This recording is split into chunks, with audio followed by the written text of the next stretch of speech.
दिमाग से निकल चुका होगा, but I will explain it again. चलो आगे सुनो।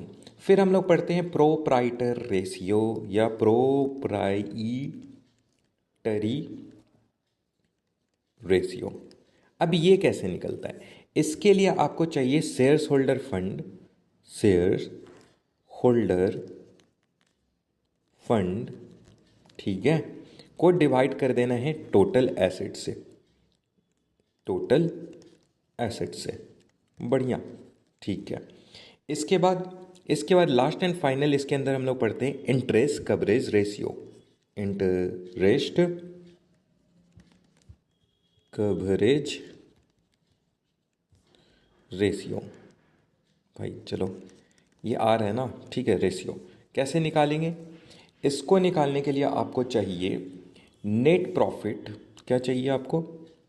Net profit before tax and interest. इसको फिर आप डिवाइड कर दोगे, मतलब net profit before tax and interest को आप डिवाइड कर दोगे इंटरेस्ट पेबल से। किस चीज़ से? इंटरेस्ट पेबल, यानी इस साल आपको कितना इंटरेस्ट देना है। पेबल यानी अभी आपने दिया नहीं है, देना है, ठीक है। देखो, बिफोर मैं आगे बढ़ूँ किसी भी अदर रेशियोज़ में, तुमको कुछ कुछ चीज़ एक्सप्लेन कर देता हूँ।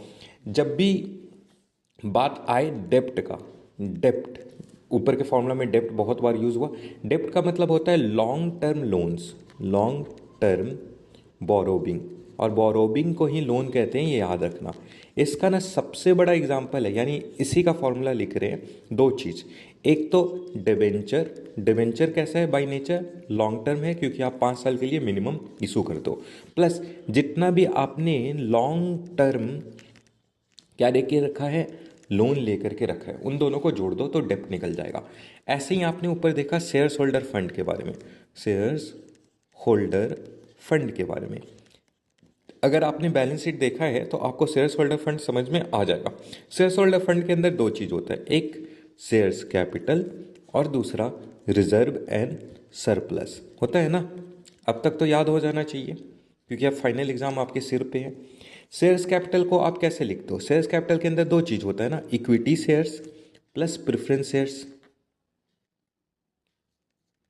प्रेफरेंस शेयर्स, ठीक है। और रिजर्व एंड सरप्लस, तो रिजर्व एंड सरप्लस ही रहेगा, reserve and surplus. Reserve and surplus के अंदर क्या क्या आता है? बहुत कुछ आता है, फालतू में टाइम बर्बाद हो जाएगा।